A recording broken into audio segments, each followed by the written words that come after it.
Primer tema de análisis, y es que más de 50 organizaciones nacionales e internacionales en un comunicado hacen hincapié en que las nuevas autoridades del organismo judicial tienen la oportunidad de reencauzar el camino de la justicia y ponerle fin a la criminalización y el abuso del Ministerio Público. Además, dice que seguirán con atención las actuaciones y resoluciones de las nuevas cortes, en cuyo proceso de elección se evidenció las debilidades del sistema de comisiones de postulación. Para hablar del tema está con nosotros la doctora Claudia Paz y Paz, directora del programa para Centroamérica y México del Centro de Justicia y Derecho Internacional, CEGIU.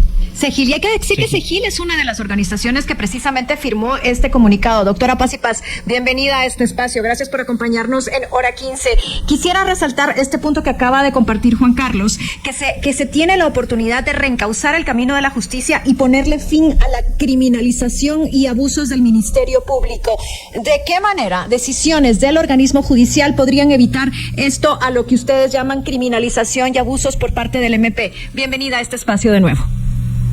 Hola, un gusto de saludarles a ambos y un gusto de saludar también a toda la audiencia. Buenas tardes y gracias por retomar el comunicado.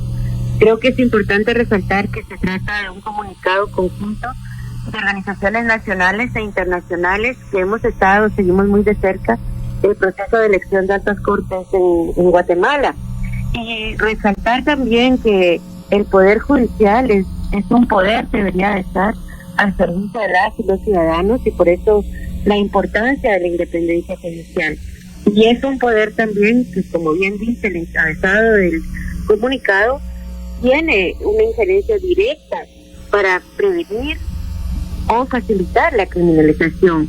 La reciente resolución en donde finalmente tiene un arresto domiciliario José Rubén Zamora, luego de más de 800 días de privación de libertad, nos da cuenta del poder que tienen los jueces si actúan correctamente, y que el Ministerio Público, aunque sea el primero que se le señala normalmente respecto de la criminalización, no tendría ese poder de usar arbitrariamente el derecho penal si hubiera jueces en Guatemala, si realmente hubiera jueces independientes. Obvio que hay que resaltar la labor de este juez que otorgó el arresto domiciliario y no se dio a las presiones de los querellantes y también de la Fiscalía, pero ese es el comportamiento que quisiéramos ver en todos los jueces, su actuar independiente. Y la pregunta que me hace, Beatriz, creo que es muy importante, decir que la Corte Suprema de Justicia tiene tarea, tiene poder, tiene competencia en dos sentidos. Uno es que ellos dirigen la agenda de transformación de la justicia, ellos dirigen la agenda de la gestión judicial. Y en esa agenda hay tres temas que me parecen fundamentales y que facilitan la criminalización. Uno es la elección arbitraria, la designación arbitraria de jueces de control. Se supondría que esa designación se hace por sorteo. Entonces nadie sabe a quién le va a tocar un caso de los jueces penales, para evitar que yo, querellante, o yo, Ministerio Público, escoja a mi juez, el juez que va a favorecer mis intereses. Sin embargo, y es evidente en casos trascendentales que le tocan a jueces que favorecen los intereses de la impunidad y de la corrupción. Esa es una tarea, velar porque ese sorteo realmente se realice de una forma ciega a los intereses de las Cortes. Eso es de la Corte Suprema de Justicia. Y eso no está ocurriendo ahora porque se asigna manualmente. Otro tema que le corresponde a la Corte Suprema de Justicia es prevenir la suspensión de audiencias.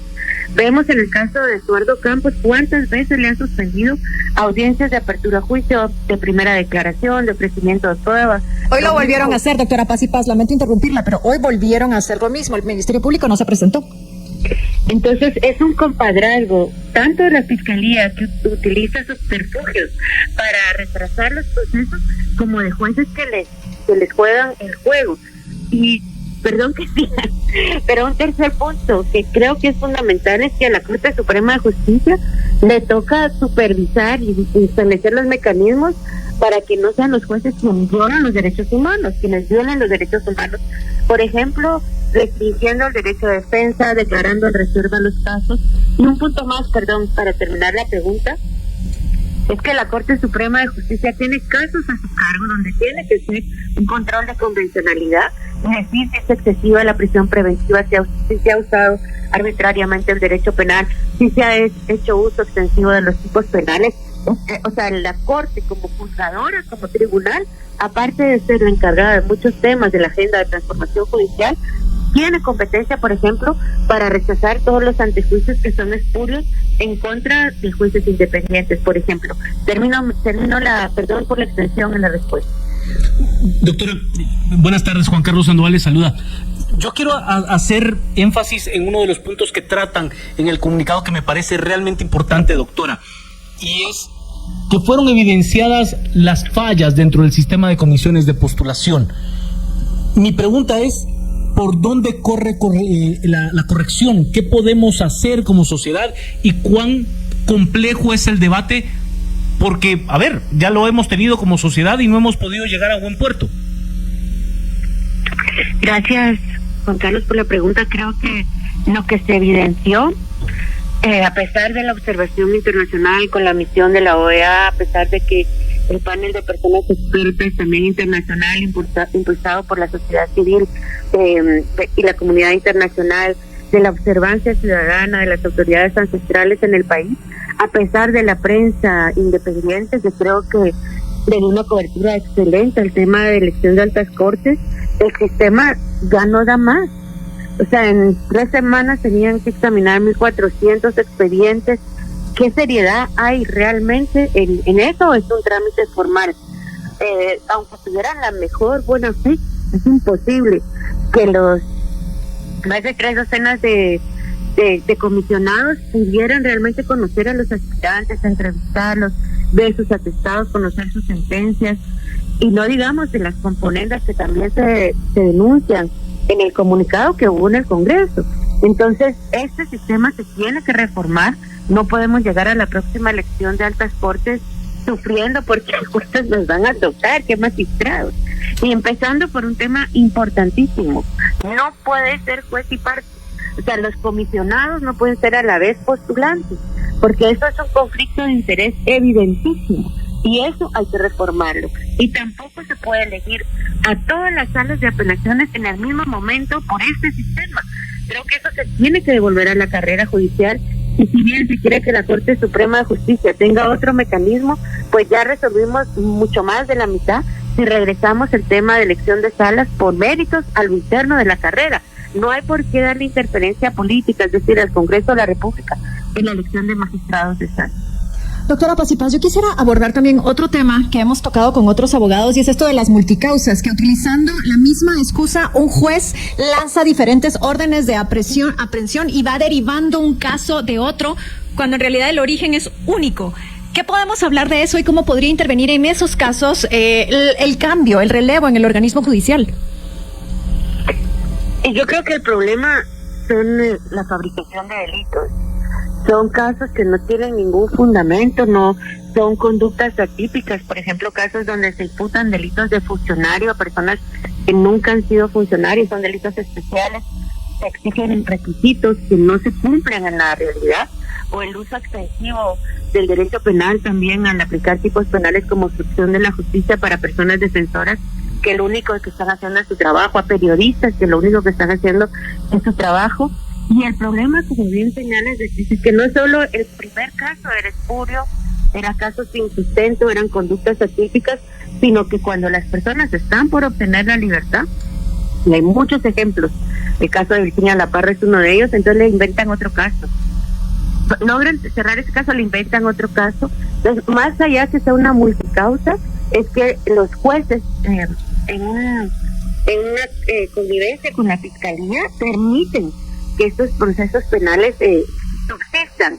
Y hay muchas competencias que tiene la Corte Suprema. Yo ya señalé varias que evitarían estos retrasos, pero también qué facultades disciplinarias hay, qué facultades también de la supervisión de tribunales, qué facultades del Consejo de la Carrera para evitar que estos jueces sean premiados, porque lo peor es que hay personas que han incurrido en estas conductas ahora están electas, están en salas, ¿verdad? En lugar de haber sido excluidas, gracias a Dios los peores sí fueron excluidos, pero algunos se colaron y tienen puestos en salas importantes.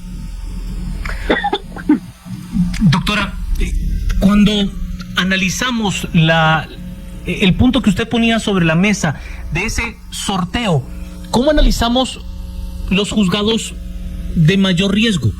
Porque, a ver, por momentos también había quien decía, mire, todo lo que va de CICIG, todo va a mayor riesgo. Y hoy, pues lo que tiene incidencia social va a los juzgados de personas cuyas resoluciones tampoco han sido óptimas, que han tenido bastante crítica de parte de los mismos juristas. ¿Cómo lograr tener ese proceso de entender de no tener un sistema de justicia a la carta, a mi servicio? Sí, es un punto muy importante de clarificar, porque los juzgados de mayor riesgo fueron previstos por una circunstancia absolutamente diferente, y es que habían casos que no se podían juzgar en condiciones de seguridad, en condiciones de independencia. Si, por ejemplo, te voy a poner un ejemplo que para mí es muy claro, cuando el juez de Alta Verapaz hizo una primera detención contra Overdis por narcotráfico, creo que tomaron el juzgado. Entonces había cero condiciones, en Alta Verapaz, en Cobán, para poder llevar con independencia esta investigación. Era imposible, por eso se tenían que trasladar a Ciudad de Guatemala en condiciones donde no solo tuvieran seguridad, sino fueran los mejores jueces, los jueces que con su carrera intachable habían demostrado de mejor forma los méritos para poder llevar estos casos que requerían de condiciones diferentes. Y no es que la fiscalía llegaba y decía, yo quiero el juez X o el juez Y.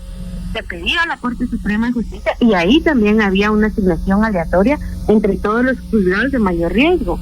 El problema es que ahora se escoge a los jueces más cuestionados, a los que menos independencia tienen, a los que están sancionados. O sea, es una cosa que llegan a los peores juzgados los casos más importantes para garantizar la criminalización. Entonces es lo contrario. No tiene nada que ver como que la situación pudiera tener alguna equivalencia. Es buscar el juez de la impunidad, el juez de la criminalización, jueces que ya ni siquiera deberían de ser jueces. Y la Corte Suprema, por ejemplo, la anterior, en lugar de sacar algunos jueces de esas judicaturas, que han, cualquiera que lo lea, o sea, hasta un estudiante de Derecho sabe que es un caso de criminalización, que no hay pruebas, en lugar de sacarlos, los ratifican en esos lugares. De sacarlos me refiero a trasladarlos o a iniciarles procesos disciplinarios para su destitución, o procesos penales que en delitos han incurrido. Doctora Paz y Paz, nos quedan apenas un par de minutos. Yo le quisiera hablar de un concepto que se ha manejado mucho en los últimos tiempos, el péndulo, que la justicia estaba de un lado y ahora está del otro. ¿Cómo evitar que el péndulo siga ondulando de un punto a otro y que simplemente sea justicia? Es que cuando se juzgaron los casos de macrocorrupción, cuando se expuso con evidencia contundente, yo recuerdo que Misturas Unidas difundía esas audiencias donde toda la ciudadanía podía escuchar las conversaciones telefónicas donde el presidente daba órdenes para que le trasladaran los fondos del contrabando aduanero, por ejemplo, o las evidencias en casos de graves violaciones de derechos humanos o de crimen organizado. Eso no era un péndulo para un lado, péndulo para el otro. Eso es cuando los poderosos se sientan y son sometidos en igualdad de condiciones al poder independiente de la justicia. A eso se llama el derecho que tenemos todos los ciudadanos y ciudadanas al acceso a la justicia independiente. Lo que estamos viviendo ahora no es un péndulo para ningún otro lado, es el uso espurio del derecho penal. Y no te lo digo yo, te lo dice la Comisión Interamericana de Derechos Humanos, 3 años consecutivos poniendo a Guatemala el capítulo 4B, justamente por ese tema. Te lo dice la relatora de Independencia Judicial, lo dicen los 44 países que han sancionado a la fiscal general por hacer uso espurio del derecho penal y ser una actora pro corrupción. Entonces, perdón que disienta tan categóricamente de ese supuesto péndulo, pero hubo justicia en Guatemala y los ciudadanos lo vivieron. Lo que tenemos ahora es la captura del sistema de justicia y actores que favorecen la impunidad, en casos de corrupción y mal usan el derecho penal, y tristemente empezando por perseguir a periodistas.